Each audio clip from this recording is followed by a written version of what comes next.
আসসালামু আলাইকুম ওরহমতুল্লাহ বারাকাতুহু। ইন্নাল হামদুলিল্লাহ ওয়াসসালাতু ওয়াসসালামু আলা মান লা নাবিয়্যা বা'দা।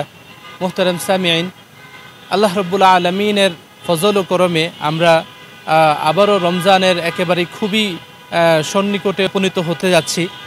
আল্লাহ রাব্বুল আলামিনের অসংখ্য নেয়ামত এবং অগণিত নেয়ামতের ভাণ্ডার নিয়ে আমাদের নিকট আবারও উদিত হচ্ছে মাহে রমাদানের চাঁদ। আমরা রমাদানের পূর্বে রাসূল করিম সাল্লাল্লাহু আলাইহি সাল্লামের শিখানো যেই দোয়া ছিল, শাবান থেকে আমরা আমল করে আসছি। রাসূল করিম সাল্লাল্লাহু আলাইহি সাল্লাম শাবান মাস আসলেই রমাদানের প্রস্তুতিমূলক এই দোয়া পড়তেন যে আল্লাহুম্মা বারিক লানা ফি রাজাব ওয়া শাবান ওয়া বাল্লিগনা রমাদান।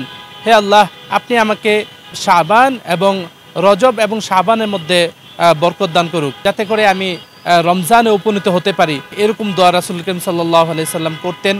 তো আমরা একেবারেই রমাদানের খুবই নিকটবর্তী অবস্থান করছি। সেটা হচ্ছে আর কয়েকদিন পরেই, আর মাত্র একটা রাত পরেই আমাদের নিকট নিসফে শাবানের যেই ফজিলত সম্পর্কে হাদিস পেয়েছি, নিসফে শাবানের সেই রাত্রি আমাদের নিকট আসতেছে। যে আমরা শাবানের যে 15 তারিখে শবে বারাত পালন করে থাকি। শবে বারাত এটি খুবই পূর্ণ এবং পবিত্র একটি রজনী, যেই রজনীতে অসংখ্য অগণিত নেয়ামত রয়েছে, দোয়া কবুলের খুবই সুযোগ সম্ভাবনা রয়েছে। এই রাত্রিতে আমরা তেমন কোনো আমল হাদিসের মধ্যে বর্ণিত নেই। আপনি জাস্ট 5 ওয়াক্ত যে নামাজ আছে, সেই নামাজটাকে পরিপূর্ণভাবে সুন্দরভাবে আদায় করলেই যে হক সেটা আদায় হয়ে যায়।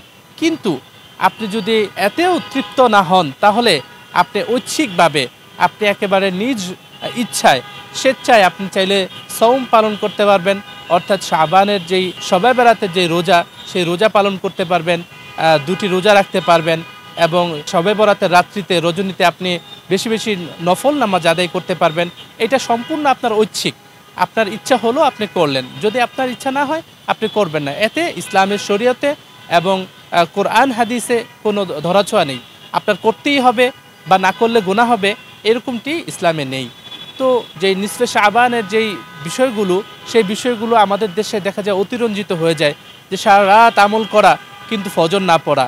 আবার দেখা যায় বাচ্চারা হালুয়া রুটি করে, আতশবাজি করে, লাইটিং করে। এই সমস্ত সম্পূর্ণ একটা নষ্ট কালচার। এই কালচার থেকে আমাদেরকে বিরত থাকা চাই। আর যদি আপনি আমলই করেন, তাহলে অবশ্যই বেশি বেশি আমল করবেন, নফল নামাজ পড়বেন। অবশ্যই আপনাকে ফজর সালাত পড়তে হবে।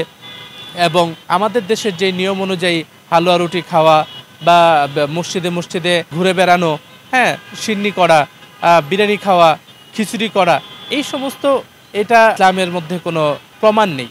তো আমরা এই মহান রাত্রিতে সর্বোচ্চ চেষ্টা করব নিজে ভালো করে আমল করার এবং অন্যকে ভালো করে আমল করার সুযোগ করে দেওয়ার। আর যদি কেউ চায় যে না আমি কিছুই করব না, তাতেও কোনো সমস্যা নেই। আল্লাহ রাব্বুল আলামিন আমাদেরকে পরিপূর্ণভাবে নিসফে শাবানের তথা শবে বরাতের পরিপূর্ণ হক আদায় করার তৌফিক দান করুক। আসসালামু আলাইকুম ওয়া রাহমাতুল্লাহি ওয়া বারাকাতুহু।